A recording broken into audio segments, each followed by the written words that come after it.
Supercrack Estrella presenta la verdad sobre los rumores de una próxima renuncia del Papa Francisco y Nibiru. Investigando sobre este tema me ocurrió una cosa muy extraña que quiero compartir con vosotros. La visita del Papa Francisco a la ciudad de L'Aquila, que tendrá lugar hacia fines de agosto, alimentó rumores de una posible renuncia. ¿Por qué surgieron esas versiones y cuál es la verdad?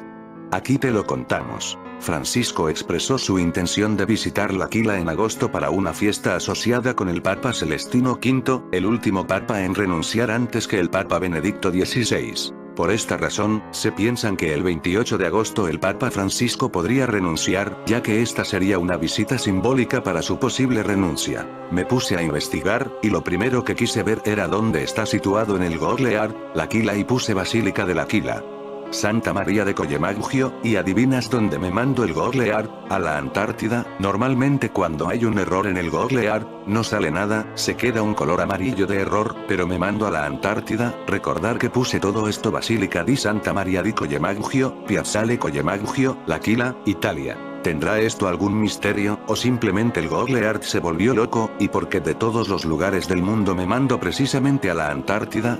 La frase es muy larga y es posible que tantos datos hicieran que el Google Earth cometiera este error. Se podría decir que mando al mismo centro de la Antártida. Quizás hay en ese punto de la Antártida una base secreta. Quizás este sea el lugar donde escaparan las élites en una especie del fin mundo. Desgraciadamente ese es el lugar más censurado de la Antártida. Solo sabemos que cerca de ese punto está la base Amundsen Scott South Pole Station. Estaciones de investigación estadounidenses en el polo sur geográfico. Esta base tiene una extraña y misteriosa muerte, de la que ya dediqué un video, ya que pienso que esta muerte puede estar relacionada con el planeta Nibiru. Mi teoría es que silenciaron a un científico que manejaba un telescopio para su mantenimiento, para que no hablara del planeta Nibiru. Muerte en el polo sur. El misterio del caso de envenenamiento sin resolver de la Antártida. Rodney Marks caminaba desde un edificio de investigación hasta la base principal en la estación del Polo Sur Amundsen Scott cuando comenzó a sentirse extraño. Esta no era la rareza normal con la que la gente se enfrenta cuando se adapta a las temperaturas de 80 F y las noches de 24 horas de los inviernos antárticos. El astrofísico de 32 años luchaba por respirar. Pronto, su visión se debilitó, también estaba muy cansado y se fue a la cama temprano, con la esperanza de dormir fuera de la misteriosa enfermedad que lo aquejaba. Pero el sueño no ayudó. En cambio, las cosas empeoraron, mucho peor. A las 5:30 am de la mañana del 12 de mayo de 2000, Mark se despertó vomitando sangre. Fue al médico de la estación, Robert Thompson, 3 veces en el transcurso del día, y con cada visita, sus síntomas parecían volverse más insoportables. El dolor le quemaba las articulaciones y el estómago, sus ojos estaban tan sensibles que tuvo que usar anteojos de sol a pesar de que el sol no había salido sobre la base en varias semanas. A medida que su condición física se deterioró, también lo hizo su estado mental. Se agitó tanto que el médico se preguntó si la ansiedad no sería la causa de sus síntomas. Cuando Marks visitó al médico por tercera vez ese día, estaba angustiado hasta el punto de la hiperventilación. Thompson le inyectó un antipsicótico para calmarlo. Marks se recostó y su respiración se hizo más lenta. Para el observador inexperto, puede parecer que estaba mejorando. Pero eso no es lo que estaba pasando. Poco después de recibir la inyección, Marks sufrió un paro cardíaco y, después de 45 minutos de intentos fallidos de reanimación, Thompson lo declaró muerto a las 6:45. Tan pronto como terminó la lucha por salvar su vida, las 49 personas que vivían en la base se enfrentaron a un nuevo problema. Un cadáver en uno de los lugares más remotos de la Tierra, en una época del año en la que hacía demasiado frío para los aviones aterrizar. Pasarían meses antes de que un avión pudiera recoger los restos de Marks, y años antes de que se revelara que existía la posibilidad de que lo hubieran asesinado. Crimen y muerte en la Antártida. La muerte es rara en la Antártida, pero no desconocida. Muchos exploradores perecieron a fines del siglo XIX y principios del XX en su búsqueda por llegar al Polo Sur, y potencialmente cientos de cuerpos permanecen congelados dentro del hielo. En la era moderna, más muertes en la Antártida son causadas por accidentes extraños. 3 científicos viajaban en un tractor Muskeg a través de la tundra en 1965, cuando el vehículo se hundió en una grieta, matando a todos a bordo. En 1980, el cocinero de la estación Amundsen Scott, Casey Jones, murió mientras intentaba quitar la nieve de un pozo en una sala de ventiladores, cuando la nieve acumulada se derrumbó y lo aplastó. También hay una historia de violencia en el continente, según una historia no confirmada reportada en Canadian Geographic, un científico que trabajaba en la estación Vostok de Rusia en 1959 se quebró después de perder un juego de ajedrez y asesinó a su oponente con un hacha. Después de eso, supuestamente se prohibió el ajedrez en las bases antárticas de Rusia. Más recientemente, en octubre de 2018, un científico ruso que trabajaba en la Antártida supuestamente apuñaló a su colega luego de un posible ataque de nervios. Con algunos de estos crímenes, el entorno antártico en sí mismo puede haber jugado un papel. Los científicos que viven en la Antártida se ven obligados a compartir espacios reducidos con el mismo grupo de personas durante meses. El contacto con el mundo exterior es limitado y, dependiendo del clima, salir a caminar para despejar la mente no siempre es una opción. Estás lejos de casa, estás lejos de las personas que forman tu red social normal, estás aislado con un grupo de personas que no elegiste. Peter Swedfeld, psicólogo de la Universidad de British Columbia, que ha estudiado los efectos del aislamiento antártico en la mente, le dice a Mental Floss: el aislamiento extremo allí solo es comparable con lo que experimentan los astronautas en el espacio. De hecho, las agencias espaciales realizan estudios en la Antártida para simular sus misiones a largo plazo.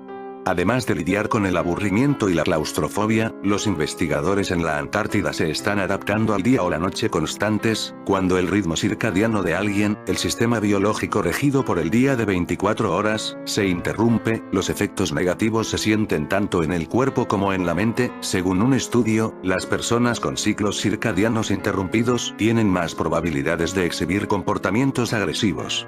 Debido al entorno, las personas se vuelven irritables, sensibles y tal vez más rápidas para ofenderse por algo que no pretendía ser ofensivo, dice Swedfeld. Creo que es fascinante que no haya habido más violencia en la Antártida. Una autopsia tardía. Rodney Marks ya estaba familiarizado con los factores estresantes de la vida en la Antártida cuando se inscribió para trabajar allí de 1999 a 2000. El nativo australiano había invernado previamente en el continente de 1997 a 1998 como parte del Centro de Investigación Astrofísica en la Antártida, CARA, Proyecto Explorador Infrarrojo del Polo Sur. Este dato es muy importante porque todos sabemos que la única forma de ver el planeta Nibiru es con un telescopio de infrarrojos, que es precisamente la especialidad de esta persona que murió envenenada. ¿Qué significa CARA? CARA significa Centro de Investigación Astrofísica en la Antártida. Volviendo a Nibiru, uno de los argumentos típicos para explicar la falta de visibilidad del planeta mitológico es que el ojo humano solo puede ver los colores que están dentro del espectro de la luz visible, es decir, cuando la emisión de luz tiene una longitud de onda de 400-700. Por otro lado, la luz infrarroja tiene una longitud de onda más larga, por lo que necesitamos una cámara que sea capaz de detectar luz infrarroja, presumiblemente la que emite Nibiru. Y mira tú por dónde Rodney Marks, la persona envenenada, precisamente estaba en el proyecto explorador infrarrojo del Polo Sur. Rodney Marks ya estaba familiarizado con los factores estresantes de la vida en la Antártida cuando se inscribió para trabajar allí de 1999 a 2000. El nativo australiano había invernado previamente en el continente de 1997 a 1998 como parte del Centro de Investigación Astrofísica en la Antártida, CARA, Proyecto Explorador Infrarrojo del Polo Sur. El Dr. Chris Martin, uno de los investigadores que trabajó en el proyecto con Marks, le dijo al New Zealand Herald: a Rodney le gustó tanto que quería volver. En su segunda estancia, trabajó en el proyecto del Telescopio Submilimétrico Antártico y Observatorio Remoto como investigador del Observatorio Astrofísico Smithsonian. Su trabajo consistía en recopilar datos con un telescopio infrarrojo masivo y usarlos para mejorar las condiciones de visualización en el Polo Sur. La Antártida se considera uno de los mejores lugares de la Tierra para estudiar el espacio, y su trabajo permitió a los astrónomos realizar importantes observaciones. Aquí podemos escuchar en este dato que exploraba el espacio con infrarrojos, y ya sabemos que el planeta Nibiru solo se puede ver con un telescopio de infrarrojos, y esta persona murió envenenada. ¿No te parece todo muy extraño? ¿No será que él quiso contar al mundo algo del planeta Nibiru, y lo silenciaron? Marks cautivó a sus colegas con su estilo bohemio y su personalidad amigable, se unió a la banda base, Fanny Pack y Big Nancy Boys, y estaba saliendo con la especialista en mantenimiento Sonja Walter. Darling Schneider, el único otro australiano en la base ese invierno y amigo de Marx, lo describió en una publicación de blog. Su ingenio seco a veces fue malinterpretado aquí por personas que no estaban acostumbradas, aquí es donde vendrían su naturaleza considerada y su amabilidad. Lo vi muchas veces enmendar estos malentendidos de una manera muy agradable, también decía o hacía algo amable por alguien que estaba pasando por un momento difícil en general. Entonces, cuando murió repentinamente en mayo, aproximadamente 6 meses después de su segundo viaje al polo, sorprendió a los investigadores y técnicos de la estación Amundsen Scott. El médico de la estación, Robert Thompson, les dijo a los colegas del joven que Marx había muerto por causas desconocidas pero naturales, probablemente un ataque cardíaco masivo o un derrame cerebral, debido a que el trabajo de Thompson era tratar pacientes vivos, no realizar autopsias, tendrían que esperar para conocer más detalles. Con meses de oscuridad ininterrumpida y frío peligroso extendiéndose ante ellos, octubre fue lo más pronto que sería seguro para que los aviones aterrizaran en el Polo Sur.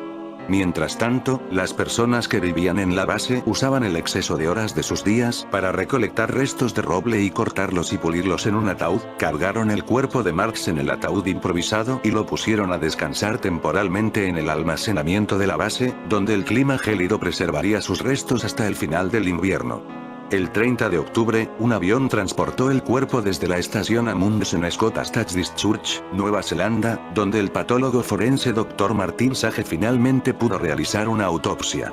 La cantidad de tiempo que había pasado entre la muerte y el examen no impidió que Sage hiciera una observación inquietante. Después de todo, Marx no había muerto por causas naturales. Según la autopsia, había ingerido aproximadamente 150 mililitros de metanol, aproximadamente del tamaño de una copa de vino. El metanol es un tipo de alcohol que se usa para limpiar equipos científicos en la Antártida. Es sutilmente dulce, incoloro y tóxico incluso en pequeñas cantidades, lo que significa que una dosis fatal podría deslizarse fácilmente en la bebida de alguien sin su conocimiento. Eso dejó un número limitado de opciones sobre la mesa, para las personas que vivieron y trabajaron con Marx hasta sus últimas horas. La posibilidad de que se hubiera suicidado era difícil de creer.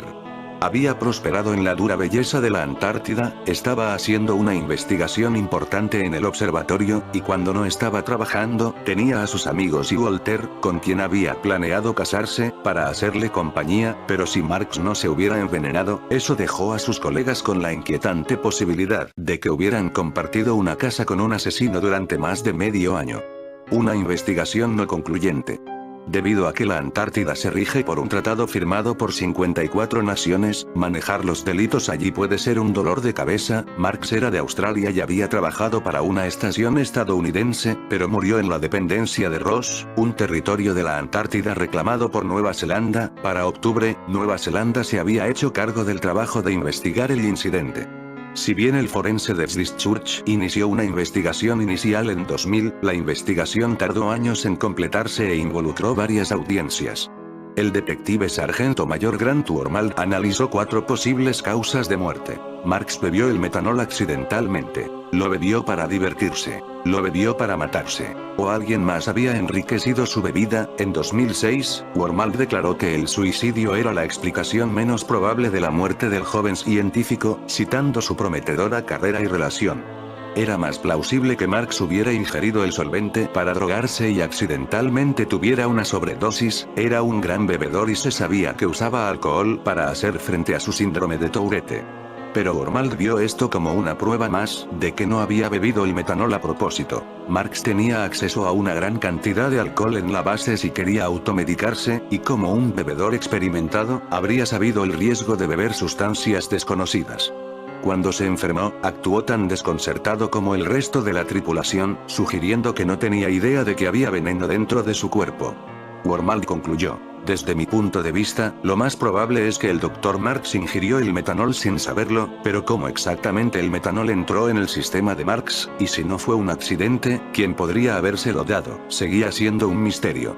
Según The New Zealand Herald, algunos expertos criticaron el trato de Robert Thomson a Marx en sus últimas horas. William Silva, que había sido médico en una estación antártica cercana, revisó las notas médicas de Thomson de ese día y cuestionó ciertos aspectos de su atención. Thomson tenía acceso a un analizador de sangre Ektachem, una máquina que habría detectado los niveles peligrosos de metanol en el sistema de su paciente y probablemente incitó al médico a tomar medidas para el tratamiento adecuado, pero la batería de iones de litio se había agotado hacía algún tiempo, lo que significaba que al apagarla se restablecía su memoria electrónica. Se apagó el día de la muerte de Marx y, para volver a encenderlo, Thomson habría tenido que recalibrarlo, un proceso que lleva de 8 a 10 horas. Thomson testificó más tarde que había estado demasiado ocupado cuidando a Marx para usar el Ektachem. También dijo que la máquina era difícil de usar y mantener, afirmación que Silva cuestionó. Según Silva, el Ektachem es bastante sencillo, y Thomson podría haber llamado a la línea de soporte técnico gratuito del fabricante si tuviera problemas con él, aunque el servicio telefónico era irregular en el mejor de los casos.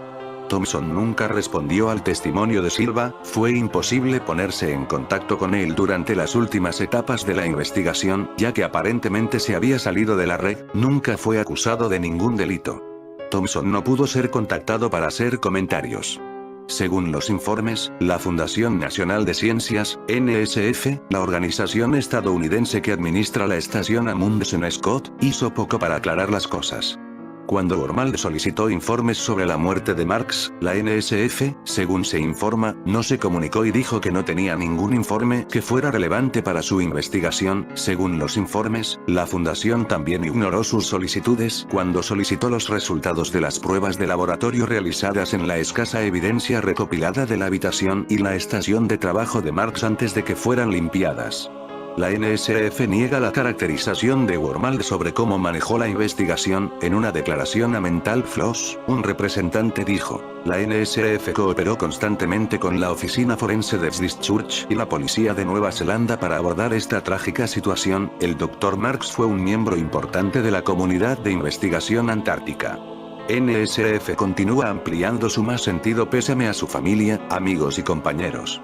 Pero según Wormald, cualquier información útil que obtuvo de la agencia gubernamental fue producto de su propia persistencia. Solo después de que el detective lo molestara, dijo, la NSF accedió a enviar un cuestionario a los 49 miembros de la tripulación que se encontraban en la estación en el momento de la muerte de Marx. La fundación examinó primero las preguntas, para asegurarnos de que se ha ejercido la discreción adecuada, y cuando finalmente se enviaron por correo, venían con una nota que decía que la participación no era obligatoria. Solo respondieron 13 de los 49 colegas de Marx. ¿Un trágico accidente o el crimen perfecto? ¿Será todo este error del Google Earth una especie de contraseña secreta que nos avisa de la cercanía de Nibiru? ¿Pasará algo en este mes de agosto?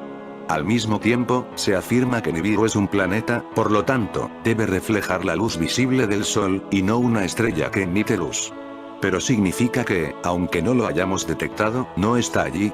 Bueno, no realmente, quiero decir, mira hacia atrás en el planeta 9 y la pelusa detrás de él, no podemos detectarlo. Sin embargo, hay evidencia que sugiere que existe. El cataclismo de Nibiru es una supuesta colisión desastrosa entre la Tierra y el planeta masivo, que se dice que es el hogar de los antiguos Anunnaki. La polémica teoría aparece por primera vez en 1995, cuando fue presentada por Nancy Lieder, fundadora del sitio Exetatalk. Sin embargo, el autor que hizo popular a Nibiru en la cultura moderna fue el antiguo escritor astronauta Zecharia Sitchin y sus interpretaciones de la mitología babilonia y sumeria, aunque negó cualquier conexión entre su obra y varias afirmaciones de un apocalipsis venidero.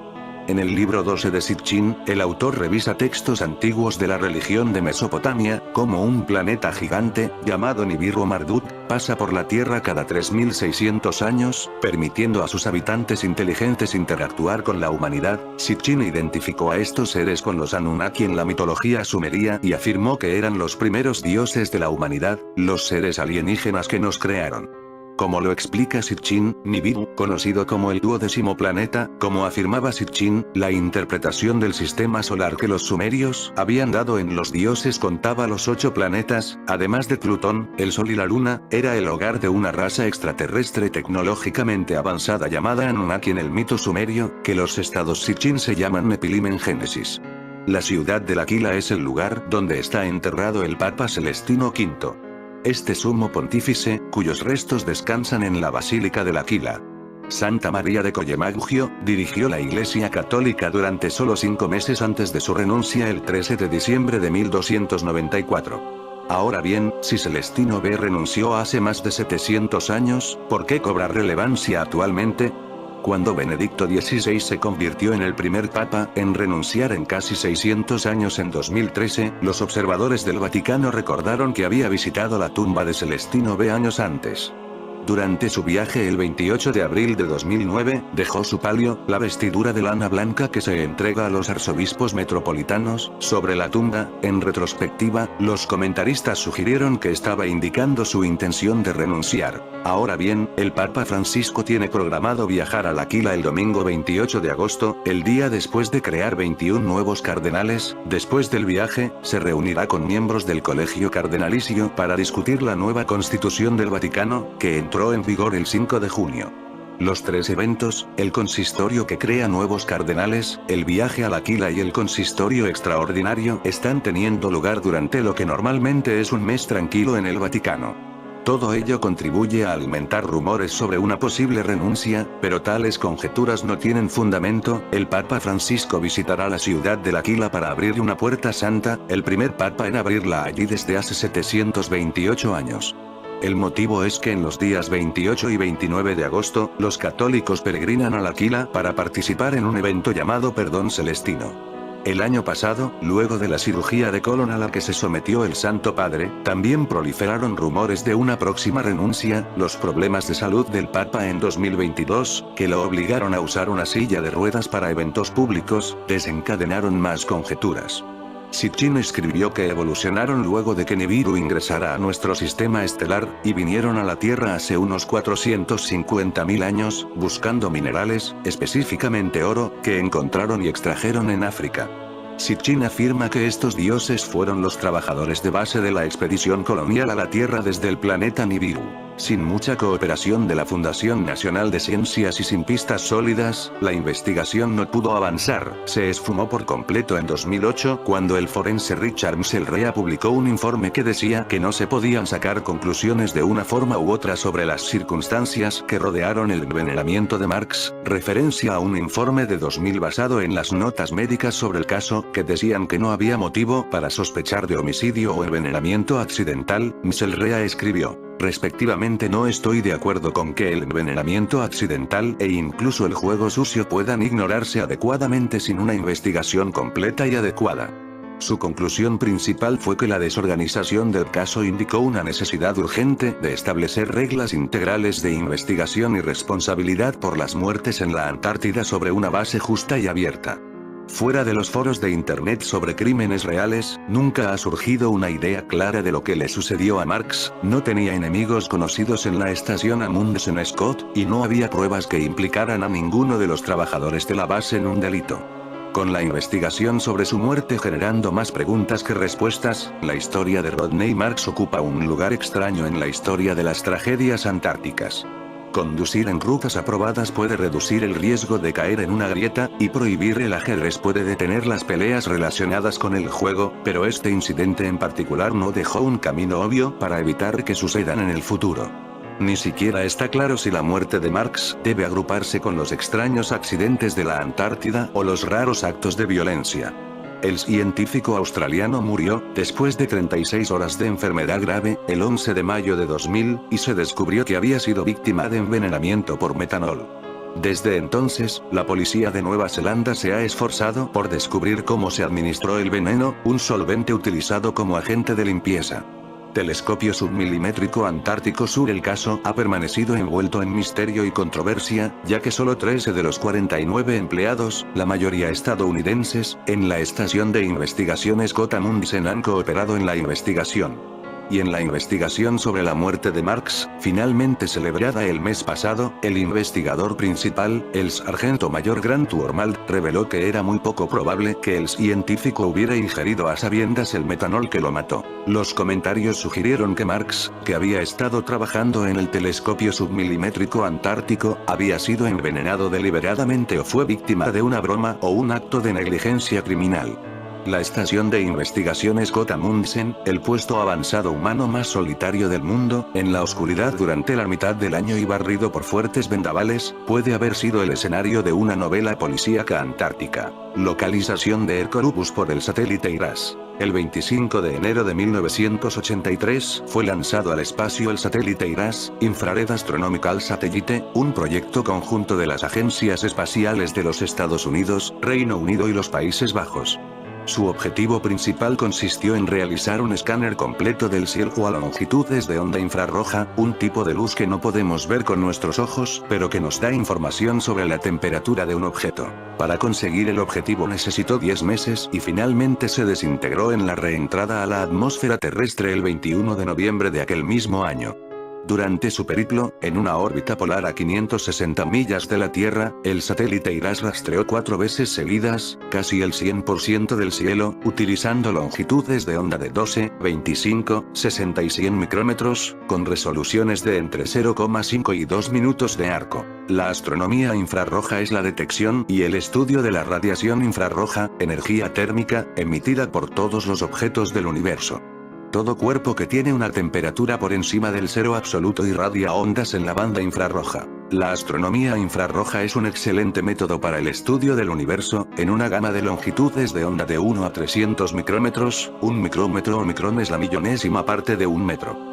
El ojo humano detecta solamente 1% de las ondas de luz de 0,69 micrones y 0,01% de las ondas de 0,75 micrones. No puede ver longitudes de onda mayores de 0,75 micrones, excepto que la fuente de luz sea extremadamente brillante. Resultado de todo ello, fueron localizados más de 500.000 de fuentes de irradiación infrarroja, y entre todas ellas sin duda, destaca la que saltó a numerosos medios de comunicación de todo el mundo el 30 de diciembre de 1983. Washington Post, 30 de diciembre 1983. Descubierto misterioso cuerpo celeste. Se ha encontrado un cuerpo celeste, parte de este sistema solar, tan grande como Júpiter y en dirección de la constelación de Orión por un telescopio orbital. De esta manera, el prestigioso diario americano se hacía eco del más importante descubrimiento del IRAS. Otros muchos medios de comunicación también dieron la noticia de tan enigmático descubrimiento con otros titulares no menos sugerentes. Cuerpo misterioso encontrado en el espacio. El objeto gigante envuelve en misterio a astrónomos. En el borde del sistema solar, el objeto gigante es un misterio. Cuando científicos de IRAS vieron primero el cuerpo misterioso, calcularon que pudiera estar tan cercano como 50.000 millones millas y moviéndose hacia la Tierra. El misterioso cuerpo fue visto 2 veces por el satélite infrarrojo mientras escrutaba el cielo.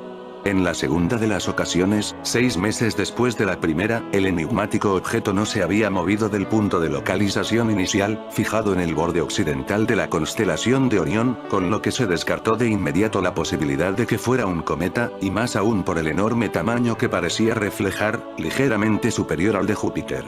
La distancia estimada se calculó en torno a los 50.000 millones de millas, algo más de 80.467 millones de kilómetros, unas 53.789 UA, unidad astronómica, equivalente a la distancia media del Sol a la Tierra, 149.597.870 kilómetros. Esto sugiere que no es un cometa, porque un cometa no sería tan grande como lo que hemos observado, y un cometa probablemente se habría movido, dijo el Dr. James Howe de la Universidad de Cornell, Centro para las Físicas de Radio e Investigación Espacial, y un miembro del equipo científico de IRAS, añadiendo posteriormente, si realmente está tan cerca, sería una parte de nuestro sistema solar. Aquellos que creen en la existencia de Nibiru afirman que el hemisferio sur, en particular alrededor del polo sur, es el mejor lugar para ver Nibiru, cuya órbita alrededor del Sol se dice que está inclinada en comparación con la Tierra. Rodney Marks murió en el polo sur mientras trabajaba en el telescopio submilimétrico antártico y el observatorio remoto en la estación Amundsen Scott en el polo sur. Misteriosas muertes de científicos. Nunca se ha explicado la muerte del astrónomo Rodney Marks en el polo sur. ¿Sabía demasiado? cambios en la Tierra como consecuencia del acercamiento de Hercólogos. La llegada de Hercólogos con su poderoso campo magnético repercutirá en la Tierra provocando el cambio de posición de los polos, y el consiguiente cambio del lecho de los océanos, entre otros grandes cambios en la Tierra. La NASA es totalmente consciente de lo que se espera. El Vaticano también está totalmente al tanto de lo que va a suceder. El volumen de filtraciones por parte de los observatorios, y el Vaticano está informando al público sobre este descubrimiento. La historia más importante en la Tierra de los últimos 3000 años está diseminándose rápidamente. Nuestro planeta está a punto de pasar, de nuevo, por masivos cambios terrestres, que son cíclicos, como resultado del cruce de nuestro 10º planeta, Hercólogos, a través de nuestro sistema solar inmediato. Muchas áreas de la Tierra están ya recibiendo un anticipo a pequeña escala de estos eventos, debido a la conexión plasmática y electromagnética entre los planetas. Esas zonas están experimentando climas inusuales, tormentas, volcanismo, inundaciones y gran actividad sísmica. En fin, amigos de Supercrack Estrella, si el video te gustó, pulgar arriba.